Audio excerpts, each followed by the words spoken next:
look from the Bible and the Quran biblical standpoint, let's just read the story as it is.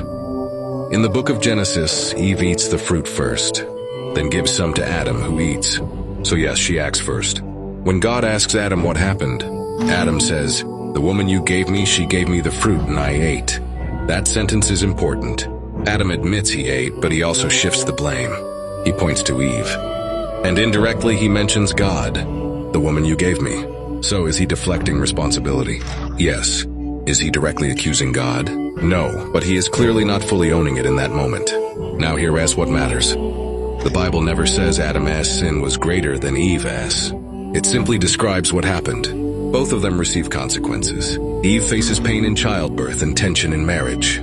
Adam faces hardship at work and eventual death. The story itself does not rank their guilt, but later Christian theology builds on Adam more largely.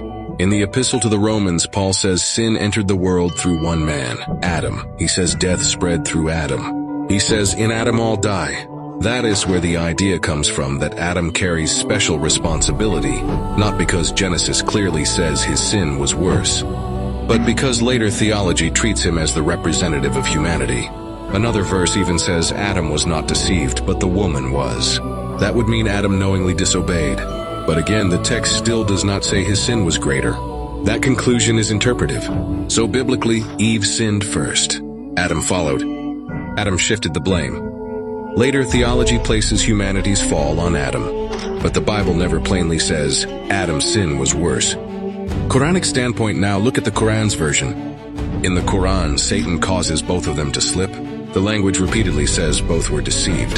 The Quran does mention Adam by name and says he disobeyed, but it never isolates Eve as the cause of humanity's downfall.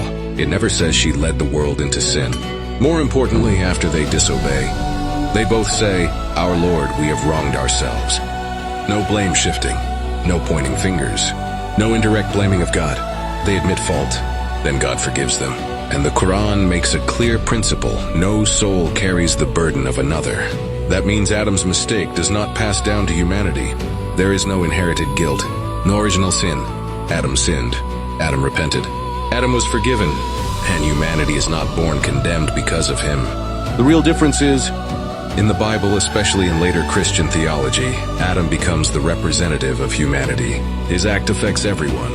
In the Quran, the story is about human weakness and divine mercy. It does not define human nature as permanently fallen. So when someone says Adam's sin was greater because he blamed God, that is not something the Bible directly states.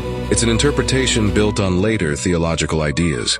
In the Quran, the whole discussion of greater or lesser guilt doesn't even apply because both were responsible, both repented, and both were forgiven. That's the real difference.